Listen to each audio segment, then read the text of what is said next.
प्रिय छात्रों, आज मैं आपको सांस्कृतिक और धार्मिक राष्ट्रवाद के बारे में बताऊंगी। सांस्कृतिक राष्ट्रवाद संस्कृति पर आधारित है। ऐसा राष्ट्रवाद जिसके साथ हमारा अतीत जुड़ा हुआ है, हमारे परंपरागत नैतिक मूल्य जुड़े हैं। भारत ब्रिटेन का उपनिवेश तो रहा है, पर ऑस्ट्रेलिया की तरह नहीं, क्योंकि हमारी लंबी परंपरा और संस्कृति रही है। अंग्रेजों ने दावा किया था कि भारत कोई राष्ट्र नहीं है, बल्कि उपमहादेश है, क्योंकि यहाँ खान पान, वेशभूषा, भाषाई भिन्नता है, जो इन क्षेत्रों को अलग राष्ट्र बनाती है। लेकिन भारत जिन कारणों से राष्ट्रवाद का बोध कराता रहा है, उसमें सांस्कृतिक परख, जीवन मूल्य, धर्म तथा विश्व बंधुत्व आदि की दार्शनिक और परंपराएं महत्वपूर्ण रही हैं। भारत में पूर्व से लेकर पश्चिम तक, उत्तर से लेकर दक्षिण तक एकात्म बोध का जो परिचय दिया है, वह स्पष्ट करता है कि भारत एक राष्ट्र है। सांस्कृतिक राष्ट्र का केंद्र बिंदु मनुष्य का नैतिक चरित्र है, जिसमें मनुष्य की सार्थकता निहित है। अनेक विद्वानों ने मनुष्य के चरित्र का अलग अलग वर्णन किया है। कुछ विद्वान मनुष्य को चिंतन मनन करने वाला प्राणी मानते हैं, तो कुछ विद्वान हंसने बोलने वाला, कुछ विद्वान उपकरणों का उपयोग करने वाला, तो कुछ ने इसे बौद्धिक पशु के साथ तुलना किया है। सांस्कृतिक राष्ट्रवाद में जिस भारतीय संस्कृति की अवधारणा निहित है, वहाँ के क्षेत्र में या वहाँ कुछ गुणों का समावेश होना निश्चित है। जैसे प्रत्येक नागरिक चरित्र से युक्त होगा, जो हमारी संस्कृति की अनिवार्यता है। अगर नागरिकों में यह गुण नहीं है, तो वहाँ भ्रष्टाचार का जन्म होगा। दूसरा, चरित्र और धर्म। यहाँ पर धर्म से मतलब मनुष्य के सर्वोत्कृष्ट गुण से है। और तीसरा, मानव हित। सामान्य मानव हित की भावना से प्रेरित होगा। चौथा, भ्रष्टाचार मुक्त भारत, अर्थात नैतिक शिक्षा पर बल दिया जाए। छठवां, लोकागम धर्म, अर्थात सत्य निश्चित हो और सत्य पर आधारित हो, ताकि सभी व्यवस्थाएं ठीक से चलती रहें। छठवां, अराजक राष्ट्र नहीं। कहने का मतलब ये कि वहाँ पर अनुशासन, कानून और मर्यादाएं छिन्न भिन्न नहीं की जा सकती। सातवां, राष्ट्र में शांति की व्यवस्था, जो शासक का पहला कर्तव्य होगा। सांस्कृतिक राष्ट्रवाद के अंतर्गत हम गांधी जी को नहीं भूल सकते, क्योंकि गांधी जी सांस्कृतिक राष्ट्रवादी थे। गांधी जी का राष्ट्रवाद नैतिक, साम्राज्य, जीवन की सहिष्णुता तथा आध्यात्मिक सिद्धांतों पर आधारित था। उनका राष्ट्रवाद विश्व प्रेम का एक अंग था। उन्होंने राष्ट्रभाषा, राष्ट्र शिक्षा और राष्ट्रीय एकता पर बल दिया। गांधी जी ने लिखा है कि मैं अपने देश की स्वतंत्रता इस कारण चाहता हूं कि अन्य राष्ट्र मेरे राष्ट्र से कुछ सीख ले सकें। मेरी राष्ट्रीयता उप अंतर्राष्ट्रीयता की विरोधी नहीं, बल्कि उसके विकास में सहायक है। गांधी जी का मानना था कि राष्ट्रवाद कोई बुराई नहीं है। बुराई तो संकीर्णता एवं स्वार्थ, एकाकीपन की भावना है, जिससे आज के राष्ट्र ग्रसित दिखाई देते हैं। 1882 में रेनन ने अपने लेख में लिखा था कि हमें संस्कृत की स्मृति बनाए रखना चाहिए। उसके लिए किसी भी राष्ट्र की विजय गाथा की स्मृति से कहीं अधिक महत्वपूर्ण उसके लिए दुखों और उसकी वेदना को याद रखने में, सरोकार बनाए रखने में है।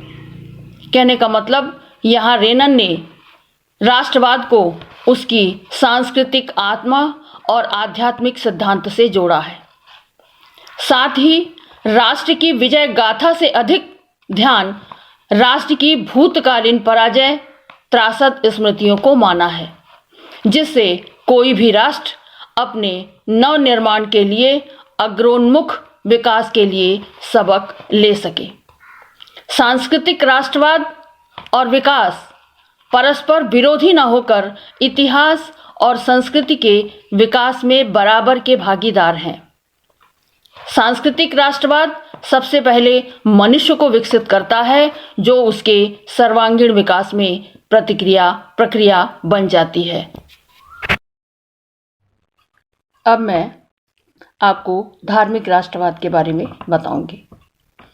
राष्ट्रवाद हम सब की सामूहिक छवि है, जो अन्य देशों से हमें अलग करता है, अलग पहचान देता है। धर्म हमारी आस्था है, जीवन को मजबूती देने और सुगम बनाने के लिए जरूरी है। हमें इसको बचा कर रखना है। सभी धर्म के लोग अपनी आस्था के साथ जीना चाहते हैं और उन्हें आस्था के साथ जीने में ही सुकून मिलता है। अगर उनकी आस्था के साथ कोई छेड़छाड़ करे तो उन्हें पसंद नहीं है। तो यह निश्चित है कि यदि हम अपने धर्म की आस्था के साथ छेड़छाड़ पसंद नहीं करते तो हमें दूसरे के धर्म के साथ छेड़छाड़ नहीं करना चाहिए।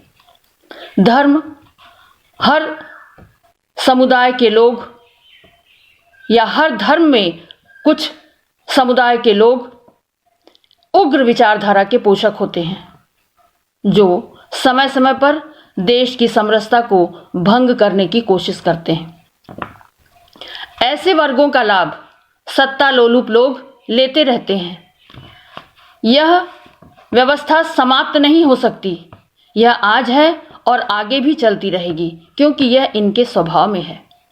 लेकिन समुदाय के लोगों को चाहिए कि ऐसे लोगों को बहुत अधिक महत्व न दें, उन पर नियंत्रण रखें, राष्ट्र की समरसता को भंग न होने दें, क्योंकि यह कहा जाता है कि अपना घर अपना ही होता है।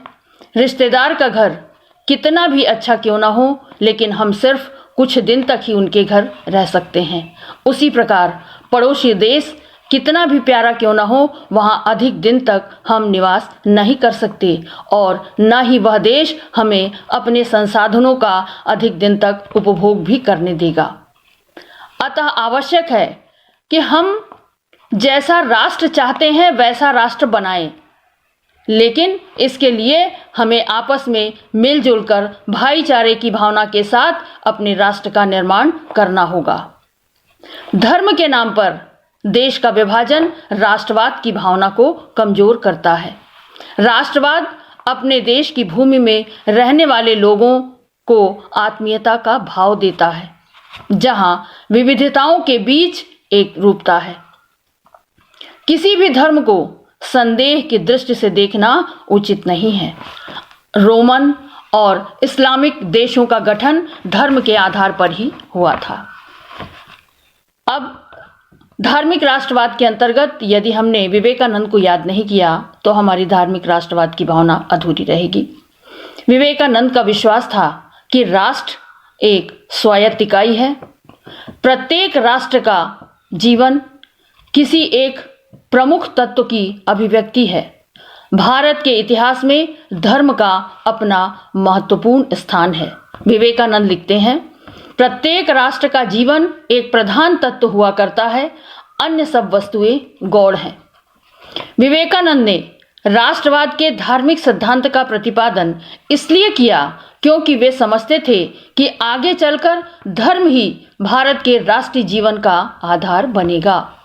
उनका मानना था कि राष्ट्र की भावी महानता का निर्माण उसके अतीत की महत्ता के नींव पर ही किया जा सकता है। यदि हम इतिहास की उपेक्षा करते हैं तो हम राष्ट्र के वजूद की उपेक्षा करते हैं। इसलिए भारतीय राष्ट्रवाद का निर्माण अतीत की ऐतिहासिक विरासत की सुदृढ़ नींव पर करना होगा। विवेकानंद जी कहा करते थे कि अतीत में भारत की सृजनात्मक प्रतिभा की अभिव्यक्ति मुख्यतः धर्म के क्षेत्र में हुई।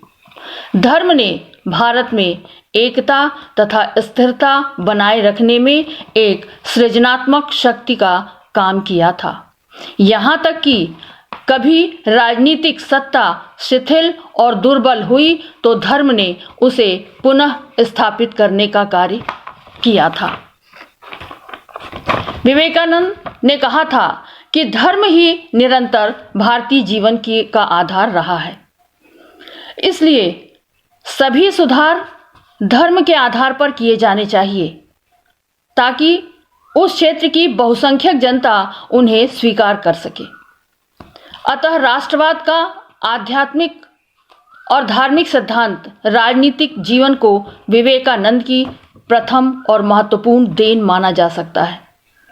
विवेकानंद एक प्रखर राष्ट्रभक्त थे और वे सभी भारतीयों को राष्ट्रभक्ति की भावना से ओतप्रोत देखना चाहते थे। वे भारतीय नवयुगों को संबोधित करते हुए कहते हैं, मेरे भावी देशभक्तों, हृदयवान बनो। क्या तुम हृदय से यह अनुभव करते हो कि देव और ऋषियों की करोड़ों संतान आज पशुतुल्य हो गई है? यदि हाँ, तो जानो कि तुमने देशभक्त होने की पहली सीढ़ी पर पैर रखा है। इस समस्या के निवारण हेतु कतिपय पथ निश्चित करना स्वामी विवेकानंद जी के अनुसार दूसरी सीढ़ी है और उस पथ पर दृढ़ता से चलना देशभक्ति की निशानी है। अब मैं आपको आर्थिक राष्ट्रवाद या आर्थिक उदारवाद के बारे में बताऊंगी। 19वीं सदी के दौरान यूरोप में एक नए वर्ग का उदय हुआ। औद्योगिक क्रांति से उपजा यह वर्ग मध्यम वर्ग के नाम से जाना गया। इसने आर्थिक उदारवाद की प्रक्रिया तेज कर दी। मध्यम वर्ग की कुछ मांगें थी जिसने आर्थिक राष्ट्रवाद को जन्म दिया। उसकी कुछ विशेषताएं इस प्रकार हैं। पहला, मुक्त बाजार की व्यवस्था, अर्थात सरकार का नियंत्रण नहीं। दूसरा, वस्तु और पूंजी को नियंत्रण मुक्त करना। तीसरा, नाप तौल प्रणाली और मुद्राओं की एकरूपता। चौथा, एकीकृत आर्थिक क्षेत्र का निर्माण, एक स्थान से दूसरे स्थान पर सामान ले जाने में, व्यापार करने में आसानी होगी। पांचवा, 1834 में जाल्वे राइन शुल्क संघ की स्थापना हुई जिसने व्यापार के नियमों का निर्माण किया जो कि निश्चित रूप से फायदेमंद था। छठवां, रेलवे नेटवर्क का विकास जिससे आवागमन की व्यवस्थाओं को निश्चित रूप से बल मिला। किसी भी देश की आर्थिक विचारधारा तब आर्थिक राष्ट्रवाद कहलाती है जब वह अपने अर्थतंत्र, श्रम शक्ति और पूंजी निर्माण पर घरेलू नियंत्रण पर बल देता है तथा आवश्यक होने पर अन्य पाबंदियां लगाने से नहीं हिचकता। कई दृष्टियों से आर्थिक राष्ट्रवाद और वैश्वीकरण एक दूसरे के विरोधी हैं। आर्थिक राष्ट्रवाद के अंतर्गत हम 3 चीजों का अध्ययन करेंगे: संरक्षणवाद, दूसरा वाणिज्यवाद और तीसरा वैश्वीकरण। पहला, संरक्षणवाद। वह अर्थनीति है जिसका अर्थ विभिन्न देशों के बीच व्यापार निरोधक लगाना, अर्थात आयातित वस्तुओं पर शुल्क लगाना, प्रतिबंधक आरक्षण और अन्य वस्तुओं से सरकारी प्रतिबंध, नियम जिनका उद्देश्य आयात को हतोत्साहित करना तथा विदेशी कंपनियों द्वारा स्थानीय बाजारों समयों के अधिग्रहण को रोकना। यह नीति वैश्वीकरण और मुक्त बाजार के विपरीत है, जिसके सरकारी प्रतिबंधक बाधाओं को अति न्यून रखा जाता है, जिससे विभिन्न देशों के बीच व्यापार सुगमता से चलता रहे। अर्थशास्त्र की भाषा में संरक्षणवाद का अर्थ ऐसी नीतियों का अपनाया जाना है जिससे उस देश के व्यापार और कर्मचारियों की विदेशी अधिग्रहण से रक्षा की जा सके। दूसरा है वणिकवाद। 16वीं सदी से 18वीं सदी में यूरोप में प्रचलित यह आर्थिक सिद्धांत तथा व्यवहार के नाम से जाना गया। इसके अंतर्गत राज्य की शक्ति बढ़ाने के उद्देश्य से राष्ट्र की अर्थव्यवस्थाओं का सरकारों द्वारा नियंत्रण प्रोत्साहन मिला। व्यापारिक क्रांति ने यह नवीन विचारधारा को जन्म दिया। इस नवीन आर्थिक विचारधारा का नाम वाणिज्यवाद, वाणिज्यवाद या व्यापारवाद के नाम से कहा गया। प्रसिद्ध अर्थशास्त्री एडम स्मिथ के अनुसार कम से कम सरकारी हस्तक्षेप होने पर ही पूंजी का व्यक्तिगत व देश समृद्धि के लिए सर्वश्रेष्ठ उपयोग किया जा सकता है। उनका मानना था कि मुक्त बाजार में प्रतिस्पर्धा से व्यावसायिक गतिविधियां बढ़ती हैं, जो किसी देश और उसके नागरिकों के लिए हर मायने में फायदेमंद होती हैं। तीसरा, वैश्वीकरण। अर्थात वैश्वीकरण का शाब्दिक अर्थ स्थानीय या क्षेत्रीय वस्तुओं या घटनाओं के विश्व स्तर पर रूपांतरण की प्रक्रिया है। एक ऐसी प्रक्रिया है जिसके अंतर्गत पूरे विश्व के लोग मिलकर एक समाज बनाते हैं तथा एक साथ कार्य करते हैं। यह प्रक्रिया आर्थिक, तकनीकी, सामाजिक और राजनीतिक ताकतों का एक संयोजन है। वैश्वीकरण का उपयोग अक्सर आर्थिक वैश्वीकरण के संदर्भ में किया जाता है, अर्थात व्यापार, विदेशी प्रत्यक्ष निवेश, पूंजी प्रवाह, प्रवास और औद्योगिकी के प्रसार के माध्यम से राष्ट्रीय अर्थव्यवस्था में एकीकरण। अर्थात औद्योगिकरण या वैश्वीकरण का अर्थ देश की अर्थव्यवस्था को विश्व की अर्थव्यवस्था के साथ एकीकृत करना है। भारत के संदर्भ में यदि हम कहें तो इसका तात्पर्य विदेशी कंपनियों को भारत की विभिन्न आर्थिक गतिविधियों से निवेश करने की अनुमति देना या अर्थव्यवस्था को विदेशी निवेश के लिए खोलना। विदेशी विनिमय नियंत्रण अधिनियम जैसे कानूनों को धीरे धीरे समाप्त करना, जिससे बहुराष्ट्रीय नियमों को देश में आने जाने तथा देश में निवेश करने की सुविधा प्रदान करना। भारतीय कंपनियों को विदेशी कंपनियों के साथ सहयोग करने की अनुमति देना तथा दूसरे राष्ट्रों में संयुक्त परियोजनाएं चालू करने के लिए प्रोत्साहित करना। आयात अधिकाधिक रोकने के स्थान पर धीरे धीरे प्रशुल्कों को प्रस्थापित करना और फिर धीरे धीरे उनको भी कम कर देना, जिससे आयात उदारीकरण कार्यक्रमों को व्यापक आधार पर चालू किया जा सके तथा कई तरह के निर्यात प्रोत्साहन को चालू करना तथा निर्यातकों को प्रोत्साहित करना। धन्यवाद।